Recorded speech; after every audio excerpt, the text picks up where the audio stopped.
I don't care what society thinks. They're nothing anyway. They're no better than me. Until we hear the safe word, we will not stop.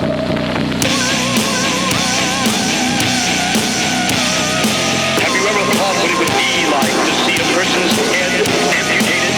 Think of things so horrible that the human mind cannot imagine them. See all this and more when you see on stage, in person, that crazy mix-up. I like being set apart from people. I like to be hated. Safe Word with Jason Rouse. It's a cute mic stand, though. Hey, this is Jason Rouse, and welcome to the Safe Word podcast. Today on a Thursday afternoon here in Hollywood, California, a stone's throw from Chris Cornell's graveyard. My guest today is Eric Oligny. That's so not close. So not close. Eric Oligny is another comic in LA who I always get brought up on stage as. Eric Oligny. Yeah, and it's spelled completely different.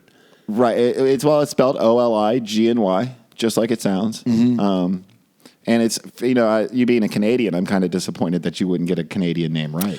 I know that, but the thing is, too, is the French aspect of the country is not something that was around. They're scumbags. You can just say it. No, I like Montrealers. I've been to Montreal. Montreal's great, right? It's a beautiful city with a lot of pieces of shit in it. There's some shit.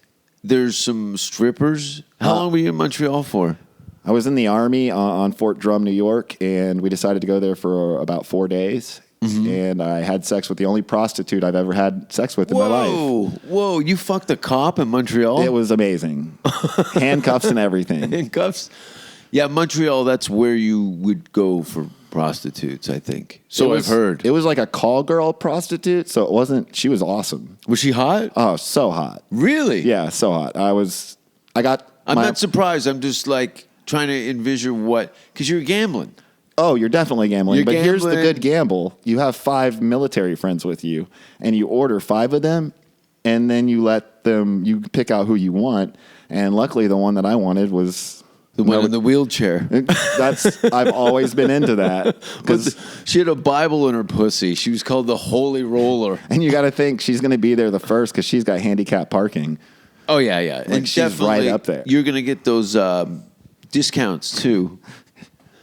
So, yeah. You ate a hooker. I didn't eat her out, but I'll tell you what. There was that thought. She was that good looking. Why? So you were with these military dudes. Yeah. You guys order up. You call something off the internet. You so just Google. Anybody who's been to Montreal would know. They run around the streets and there's tons of guys handing out cards saying, "I'm going to get a call girl." I've never followed up on any of that. We followed up on it. And it works. It was a good time. It was worth it. It was worth the $200. Because you know what Vegas is like. Oh. They're flipping those things out like they're fucking Wayne Gretzky rookie cards. Yeah. And I'm always suspect because you look at and you're like, no one's gonna getting show this. Up. You're getting no one's catfish getting it. for sure. I'm getting Don Knotts. Yeah, but I mean, I would fuck Don Knotts for $150, $200. That's a good story. You're like, dude, I fucked Don Knotts for $250. That's a good deal. What a great title. He does. A title for a one-man show. I fucked Don Knotts for $150. And think about his celebrity appearances. He gets more for just his appearances than he would for fucking you. This guy says he'll do it for 200. That's the Zero from Slipknot. It says he'll fuck Don Knotts for $200. Hell yeah. You think you're better than us? Slipknot, by the way. It's the voice. He'd struggle. All right, now. I don't think I could fuck Don Knotts. Well, I thought about that because Hulk Hogan's wife came in one night to the Comedy Store, and she was kind of flirting with me, or ex-wife. She was kind of flirting with me. She was having her shit in the urinal, and she was pointing at your mouth. Yeah. Well, I was thinking about it, and I was like, would you have sex with a famous person you're not attracted to just because of their fame? And I was like, yeah, I probably would. Well, something like Hulk Hogan's wife, you fuck that chick, you got a body that's going to help you move one day. Yeah, I mean, yeah, definitely. And I just imagine her grip is really good. Like, she has a real strong grip. Being with Hogan, With her cunt or her fist? both. Oh, can you imagine her? She sleepwalks and gets up with you hanging out of her hole. And you're being walked, and just before she's out to fucking drain her mud mitten, You just slide out. You're you're hanging cock between the leg. You're laying flat on your back, screaming by your dick. I would like to think and she's waddling around. I would like to think, though, when she's holding on to you that way, that she pees, and instead of like aiming towards the toilet, she just puts your foot towards the toilet and just drains off your foot. Okay, now you're being gross. So, but that's the thing, and that's how I know you.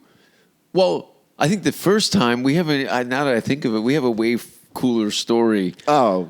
But I don't think we should name names. You're not in the camera. You got to get in the camera for this. They got to see your excitement on your face. This is a weird time. This is one of my favorite stories in LA, and I've been here for now almost 7 years, and it still is top. It's one of my favorites. So we met at a weird event because my first year here in LA, Russell Peters invited me to his New Year's Eve party at his house in Beverly Hills. And I walk in, and Jon Favreau is DJing. So that automatically is Jon Favreau is playing Michael Jackson songs. Yeah. Like all night. Go ahead and... No, go ahead. I know, I forgot about that too. Yeah, okay, so Jon Favreau is DJing, which right away, as a person who hasn't been in LA for that long, you're like, holy shit, this is crazy. Then... No security, everything's just open policy. And we got a friend here that rolls these incredibly large joints. Like, just so large. And they look like table legs. Yeah, they're just ridiculous. They're the Cheech and Chong joints. Yeah. It totally looks like a movie gag joint. Yeah, and then that was rolled from our buddy. And he always rolls these every year for New Year's. And this New Year's, I happened to tell him, I had a Cheech and Chong Big Bamboo album with the rolling paper still intact, and it was an original album, so it wasn't one of the duplicates. And I told him I wanted to get rid of it because it was going to get ruined in my apartment, just sitting around and moving. And he's got a nice house. So I was like, if you frame it, I'll give it to you. And he would trade me for one of these big joints. And so I was like, okay, I'll trade you for this big joint. And I took it to Russell's house thinking this is going to be the best place to bring it. Right away when we walk in, Jon Favreau. I shuddered when I saw it. I didn't even know someone was smoking a joint. I thought there was a fire in the corner in the back. And that's the best part, is who was around the joint. It was the most famous people. Bruce Buffer was hanging out with us there, and it was so crazy, such a crazy night. And then that's where I met you. I think we crossed paths maybe at the stores and in passing, but that was our first night we actually talked. We just started talking. Yeah, we hung out. It was just I think we were both just like, this is fucking weird, right? And you're like, yeah, this is real weird. It's like the what Jerry Seinfeld says about how like comedians will find each other at a party. Yeah. And you and I are the two dark weirdos. So yeah. We're definitely going to find each other. We were both pissing in the same corner. Hey, neighbor. And so that same party, I brought a Minnesota. This girl's like one of those backup Minnesota cheerleaders. Like, she's a backup to the cheerleaders. Uh-huh. But she was really cute, and I was like, I'm going to bring her to Russell's house because that guaranteed I'm going to probably get laid. Yeah. And not me, not me. I am the most unfuckable person in the city. I don't see that. I see women flocking to you constantly. No. Those are cries for help, and I'm empty. Or the fucking Costco is bare. They're just future prostitutes. Oh, fuck. It's a mess. Anyway, tell me about how Jesus came into your life. So Kevin Lee Light. Oh, yeah, that's right. Yeah, poor Kevin, right? Rest in peace, Kevin. Yeah. Rest in peace, Kevin Lee Light. If you don't know who Kevin Lee Light is, Hollywood Jesus. We called him, Aerosmith called him Street Jesus. He was on all the LMFAO videos. Oh, yeah. He did like a Lana Del Rey video, and he used to hang out at the Comedy Store and just be cool. He was the coolest. He was. He would always give out back massages. I know, right? Yeah, I have a picture with him and giving a back massage train at the Comedy Store. It's like 10 people deep. It's like Jeff Ross, Don Barris. It's so funny. On the sidewalk, naked. Yeah, it could be one night. But we had some great times with him. So yeah, that's where I found Jesus. I found Jesus at the Comedy Store. No, right? As you do. And around 3 a.m. I found Jesus right next to Boone Shakalaka selling $1 album. He has good stuff sometimes. He has great stuff. I try to ignore him, and then sometimes I'm like, fuck, I wouldn't mind that shirt. That's kind of a cool shirt. He's got lots of records, too. Somebody bought some Cosby records off of him. Yeah, Tebow got a pair of shoes that are like $600 on them for like $3. You're like, that's a good come up. They were full of earwigs, but yeah, they were $600 shoes at one time. Yeah, what are you going to catch from wearing those shoes? But whatever. It's Pink Eye. Yeah. Pink Eye. That's somebody's. It's been some hobo's fleshlight. He'd be the first person to ever get pink eye from shoes. Yeah, there's so we meet at the party, and then I'm a regular around the Comedy Store. I see you there. Is probably just as much as not more than me. Yeah, I'm there quite a bit. I love the Comedy Store. I don't really love all of it, but I love the majority of it, and the people like you and I that understand what's going on. And sure, we don't need to worry about having our names on the wall and all that. And no, I don't. I like the melting pot of madness that is the Comedy Store, and it's all related. It all spawns from stand-up comedy, so it attracts. That patio on the weekend. It's the most eclectic group of people maybe in the city. My favorite thing is to watch the climbers.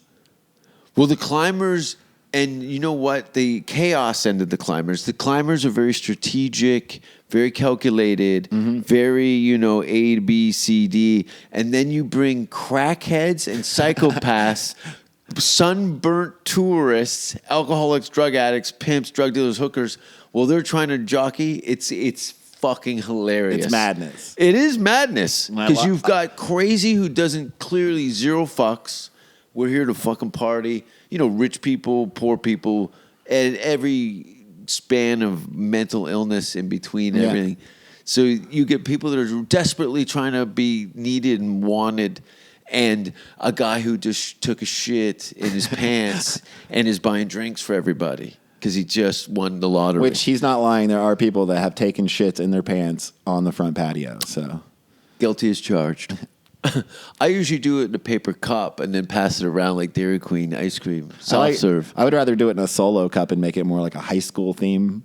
I'd rather do it in a young lady's mouth to keep her from fucking telling me about her day. I feel like that would have been good. I feel like that would have been more appropriate on International Women's Day. Like, just show your love. Jordan. Yeah. So the comedy, but the one thing I love about the Comedy Store is that it does give us a connection to other comics that we do get along with, and that we find similar things funny, and we're like, oh, okay, this is the comic that I'd hang out with. This is somebody. Yeah. There's definitely different frequencies of personalities and people that kind of congregate to that area. And there's just some people that, like you said, the climbing thing can be exhausting. You know what I mean? And when you're clearly see something of interest in somebody and they're just regurgitating their resumes and what they've been up to, and really I'm here just to kind of get a little funked up. Yeah. My buddies. I'm here to smoke weed and get funnier. Yeah, totally. It's cool. It's fun. Like, what are some of your, 7 years in and around the Comedy Store, you get to see some fucking crazy shit. What are some of your... Didn't Ari get sucked off on stage? That was right before I got there. Literally, I missed that by about a month or two, so... Damn People it. were getting funked. That's like one of the most legendary moments. But somebody got shot, and now everything's slowed down. I was actually there the night he got shot. You got shot. Where were you? I was holding a gun in front of the door. The first tweet that went out after it happened was, "Where is Eric Oligny?" So immediately, I mean, think about like being at a place for so long. You're pegged as a shooter? Yeah. They said, "Where's Eric Oligny?" And I was like, I was watching the guy die. Yeah, you kissing him on the forehead, going, "Just run into the light. It's over, buddy. You're bleeding out." He had a I think it's called a sucking chest wound. It's where it's right. You could hear him, his lungs. Filling up with blood. It was just me, Josh Nasser. Didn't Josh give him a blowjob to try and drain his lungs or something? With his asshole? He probably would do it just to add to a bit later. Or have an act? Yeah, he's like, I'm going to write. This is how I'm going to write. I'm going to actually do this shit. He fucked the guy's bullet hole while he bled to death. It's the new Sam Kinison. I need a one-man show title, and it's called Fucked Hole. Oh, so man. you were on the patio? I wasn't on the patio. I was in the back, and They were doing the roast battle before it got big, and then all the production staff that was there were talking about how they heard fireworks. You'll hear that a lot when you hear gunshots. I was in the military, so I ran out there to see what was going on, and I saw this guy laying on the ground, and I saw everyone was still freaked out, like laying underneath the awning of the, those little benches at the people sit on that marble. Everyone was hiding underneath that marble, and they wouldn't move, and it was weird because they were stuck in this place and time where they were freaked, like because the guy had already left. They were They were safe. Paralyzed. They were paralyzed with fear. And keep in mind, they were literally putting Inches. themselves in the area by hiding on that side of the wall. Or did they so people were jumping over the wall and shit, right? No, people jumped. People didn't jump. They went down below. The guy ran away.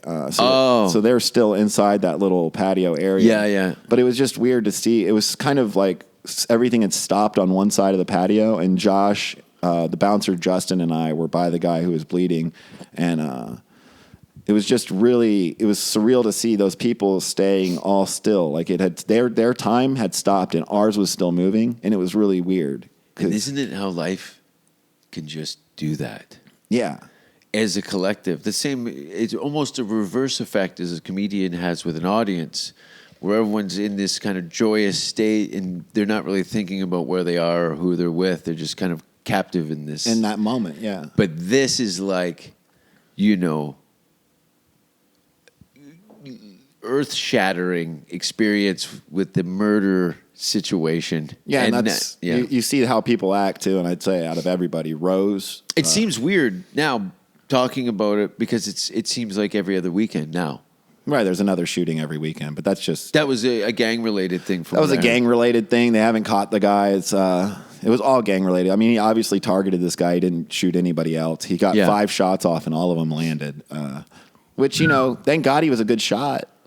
You got to say that. Yeah. He didn't hit anybody that we knew. And that stairwell is very crowded. Yeah. Oh, yeah. And it was crowded. The good thing is Tiffany Haddish had gone long on the roast battle that night. She was going long with her judging stuff. So the roast battle had gone on longer, so people weren't out on the patio. Or else, if she hadn't been like long-winded in her battle or whatever, it would have been a lot more people out on that patio.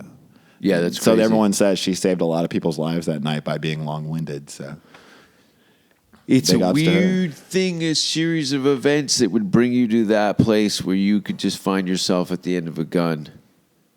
You know what I mean? Like, I never understand how people can do that. Like and then to have the balls to do it on Sunset Strip. You got fucking balls. That's gangster. Yeah, that's straight up gangster. He wants a movie made about him. Like, speaking of movies, should we look in this surprise bag? Oh, okay. So the bag. You guys want to know what's in the weed bag, huh? Let's see what's in the weed bag. Who's this from? This is from Natural Remedies. One of the ladies there, she's been cool with me. I've been going there for about 6 years. Hormos Rashidi, really great comic at the Comedy Store. Mm-hmm. He's a good friend of mine. He introduced me to this place. And this lady always gives me a little something extra. And today I feel like she gave me a lot extra. So let's see what's in the bag. Wouldn't it be weird if it was just like a couple of chocolate bars with a ha-ha note? Some sort of wax and some pre-rolls and some very professionally. I bought the weed and the wax. So you see that. I bought the wax.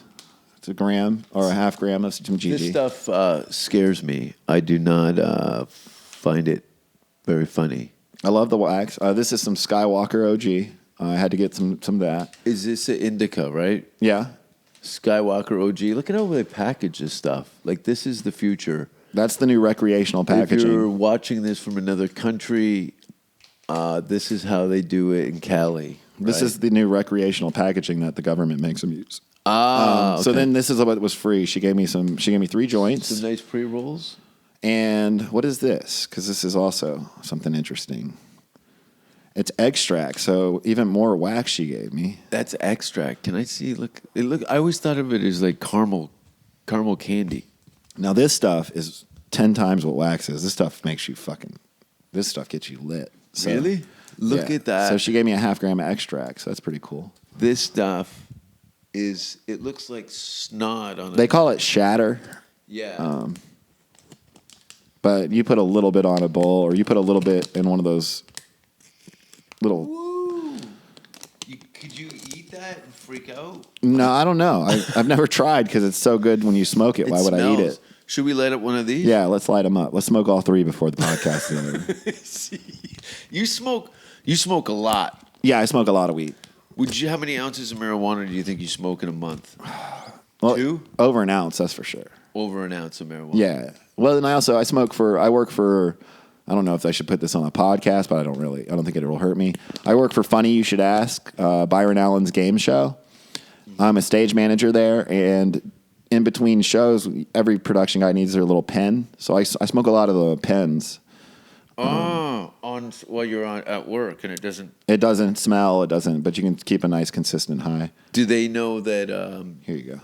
Do they know that it is marijuana? I'm sure. You just go, yeah. I mean, and it's as long as it's not smelling up the whole area, and you do your job well. I'm sure that's all they care about. But I'll let you know when I get fired on Monday because somebody listened to this podcast. People do listen to these podcasts. I've had some people yell at me because of some of the shit. Yeah, it's a cool job. I don't get paid that much, but I get to hang out with some cool comedians who I've actually ended up falling into liking these people who I didn't think.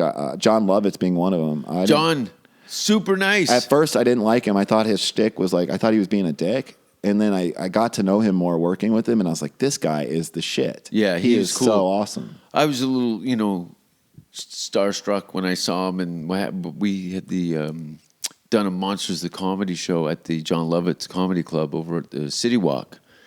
And John was there, and he came in the green room and said very nice things and explained to him a little bit of philosophy about how he wanted the club and it'd be relaxed, cool, everyone here is to have a good time, blah, blah, blah. And he was very nice, very, very, very, very cool, John Lovitz. Yeah, he has a dog named Jerry. It's this little cute dog with an overbite, or an underbite, I mean. And I get to walk him around and stuff, but I'll take him to his trailer. And when I first started, John and I were, I guess, butting heads or whatever, and I didn't take Jerry for walks that much, and so his dog was taking shits in his trailer.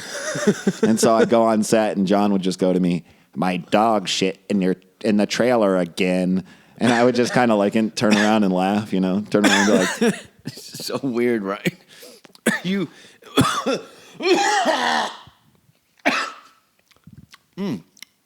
Had 2 yolks in that one. Yeah, that's got marijuana. That's marijuana, right? Some good marijuana, peeps. Yeah, good it's good. I come in. Is that? This is probably a hybrid. Yeah, I can feel A and B coming together. You get that fake smile and the wanting to kill yourself at the same time.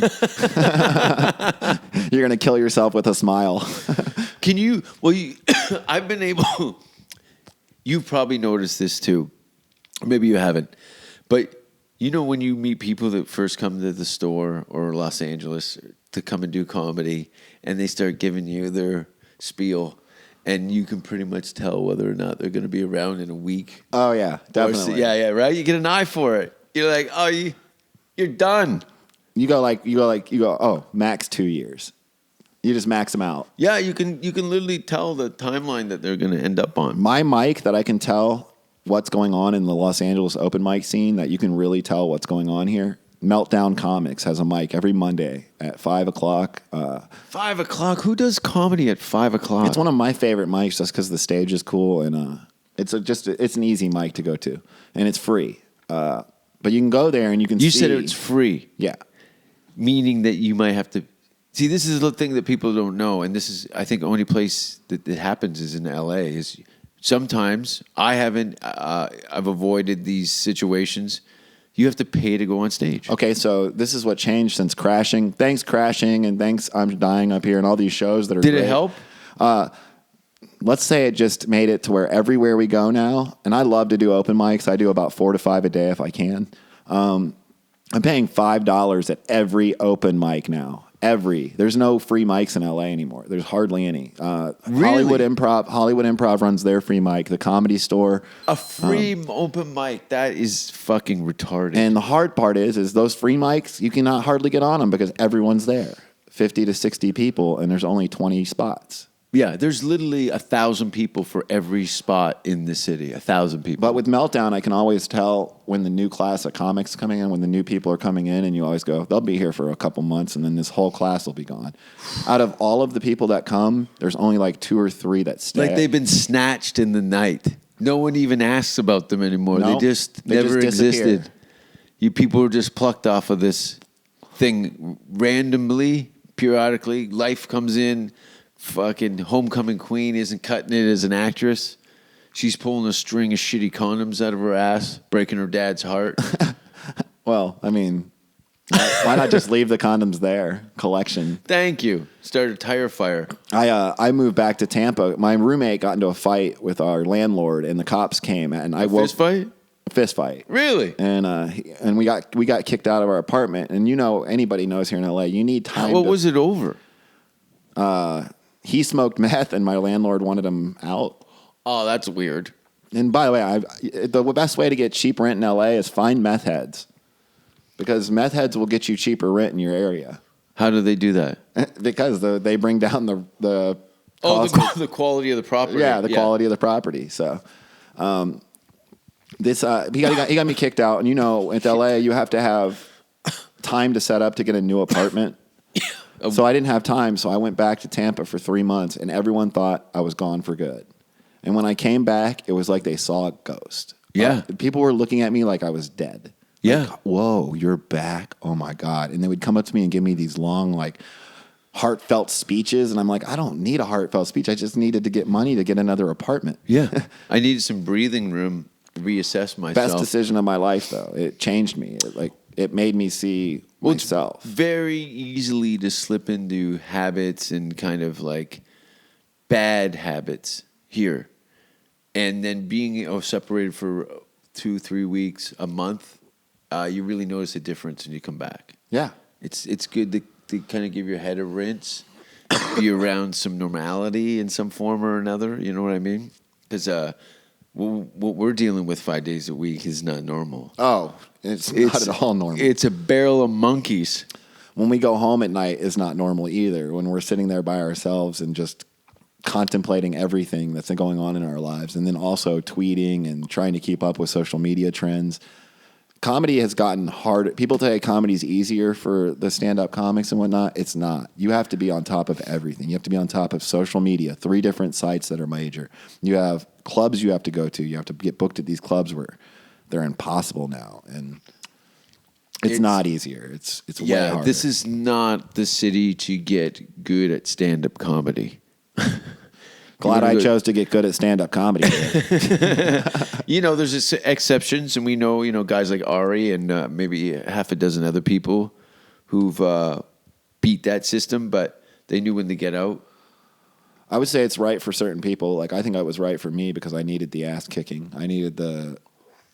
Well, you're also at the front doors of the university every day. Yeah, I'm going to school. You're going and people think I'm hanging out all the time, and that's the misconception of me is I'm always watching. And I know every comic set at the Comedy Store. I've seen every comic there. I watch what I want to watch, and I go smoke weed. You've seen like $100 million of comedy a year. Easily, yeah. And it's for free. Right, for free. And they let me get free soda, so I don't drink there anymore. I get occasionally, Toby will throw me a free soda or something. Eric Anderson, the head of the Comedy Store, I quit drinking, and he was real happy about that. So you don't drink anymore? Not at the Comedy Store.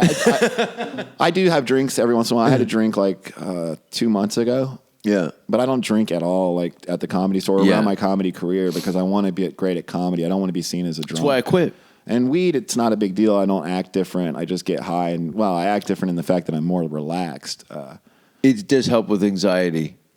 That's mainly the reason I was taking lorazepam for a short time, and I hated it. Yeah. You know what I mean? Like, it was just, I felt weed. I hate anything that makes you feel different. Yeah. Like, makes you not feel like you're in your own body. Yeah. Alcohol. can make you feel out of body experience. It's called blacking out, I think. I do that a lot, but also I'm a really happy, friendly drunk. And that doesn't go well in comedy. I've got a miserable, mean streak. This ain't all costume. There is a mean streak. I can get pretty ugly. See, my problem is I get too comfortable. I get very insensitive. More so than I am in my day-to-day life. I'm just glad you've always liked me, so I didn't have to see that insensitivity. I always got along. But you know what we were talking about being at the university and being studio. I knew that you had really done nothing, but you were aware enough to know that you were in a school. Yeah. And you were grateful to be. Very grateful. And no one gave you a scholarship. You show up, you put in your time. So I always... Most of the people want you getting kicked out of the school. Yeah. So you're constantly being told you ain't shit. You're not nothing. You don't belong here. I've been told that 100 times at the comedy store. I'm not worth being there. I was told it 2 months ago. That's just somebody by said, your mother on the phone. Yeah. Somebody was like 2 months ago, one of the paid regulars, he said, "You'll never be a paid regular here. You're sorry. You don't." And you know what? I blow those people off they're not going to be part of my comedy career. It's not a big deal. They're not lining up for tickets for your show. And it's kind of funny because it's ongoing. You're being blindsided constantly. There's no peace. It's like a hen house, right? Yeah. It's very much like going back to high school. Oh, except when I went to high school, people used to get the shit kicked out of them. And and that's the thing about the comedy store too, is it's changed in that way too. Nobody gets ass kickings anymore because... Were you there when Favorman punched a kid in the face? Were you there really? Yeah. Oh, that's awesome. It was insane. It was me, Tom Rhodes, who I'd never had a chance to really sit down and talk with, Jason John Whitehead, who you think he worked for Jim Jeffries. I know him, and Sean Rouse, who's on a fucking tear. Like, he's biting people and shit, right? And he's hammered. Sean Rouse. And Mike, but we're all on the level. Sean is going crazy, but we're not even phased. Like, this is our peer. It's just, and we're all chatting about international comedy and so on and so forth. Anyway, comedian come over to the table and started saying some things, and Tom didn't take a liking to it. Mike Favorman and Tom had just met minutes earlier, and Tom turns to Mike and says, "I'll give you $20." This is the first time he looked Mike in the eye. Is when he offered him $20 to punch this guy in the face. Mike stands up, boom, and then he takes his $20. Fuck yeah, that's $20. That's what Mike said. I go, "You get your money?" He goes, "Fucking right, I did." $20, anything for $20. And I was like, finally, some honesty out here. And it was nice to see that. But you can't beat people now after that guy got shot with it was before that. Cameras. It started with Eric started making it more of a club and like more of a representation of like the Comedy Store. A standard. A standard, which it's great. Day. It's great. It's not anything. The old days needed to be kind of stopped because the club was wild. Holy fuck. But in the same sense, I'm glad we got to live in them. I didn't know anybody worked there until like 2 years later. Really, you could just walk in, go see shows, and then leave. And no one even asked you. Homeless people would be the audience, sleeping in the back. Dude, it was literally, it looked like a soup kitchen with a microphone in it. Because I'm going back 10 years. Oh, wow. Yeah, I was horrified. It was on that teetering end when I came in. So like in 2010 when I came in, it's like that's when it was at. It's like it started to swing. It was a swing. It took about a year or two, and then it started to swing. Yeah. Around the Carlos Mencia stuff, it started to bring attention, some conflict in comedy, and then it kind of things started to. Butterfly effect, I think, around that time. I don't know if that was and a lot of the comics that were door guys that became paid regulars also were starting to get somewhat of careers. Yeah, Duncan and Ari and all these guys. The podcasting was blowing up, and that really helped the Comedy Store. Yeah, there was a series of it was like that domino effect that these guys did comedy when no one liked it.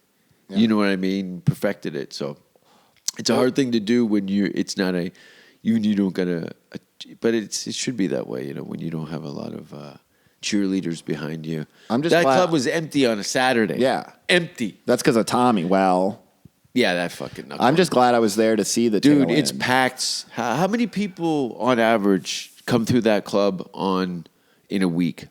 In a week. Well, so let's see. I would say 7,000? Yeah, 7 to 10,000 people. 7 to 10,000 people in the club. And 9,800 of them are comics. Yeah, I would say there's a large chunk.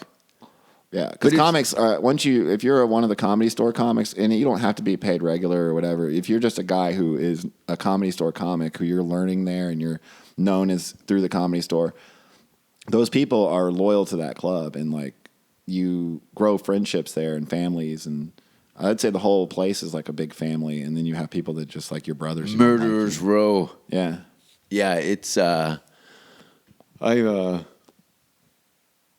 throw this in the air. Yeah. Oh, look at that. I think we should pause for a cigarette. Okay, pause. Is it pause? I don't care what society thinks. They're nothing anyway. They're no better than me.